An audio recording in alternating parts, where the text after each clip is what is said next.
Balloon ফুলিয়ে আমরা sample একটা রাখি, সবাই খেয়াল করছেন? খেয়াল করছেন? এই একটা করে বেলুন স্যাম্পল ওই এইটাকে তিনটে একসাথে ফুলে একত্রিত করে যে মাথাগুলো থাকবে, এই মাথাগুলোতে গিটটা দিয়ে উপরের দিকে যে ডিল মারি দিতে পারবে, তিনটে একসাথে বেঁধে সে হবে উইনার। 20 জন, এই 20 জনের মধ্যে আমরা বাছাই করবো 10 জন। 10 জন যে ফার্স্ট সেকেন্ড থার্ড সেকেন্ড এরকম হবে 10 পার্সন। আমরা 10 জনকে সিলেক্ট করে ফাইনাল এক্সাম হবে, মানে ফাইনাল গেমটা হবে আমাদের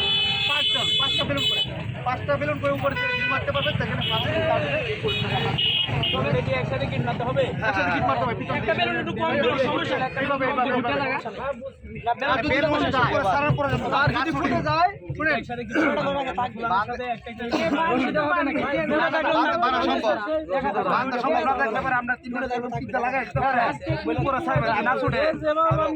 হ্যালো বড় ভাই, আপনি যেটা বলছেন না সম্ভব, একটা প্রথমে ফুলালাম, আমি ফুলালে কিটটা দিলাম। বললে তো ভাই টেকনিক আর শুনেন এটা সময়ের ব্যাপার। আপনি ফুলে কিটটা দিবেন, আপনি তিনটা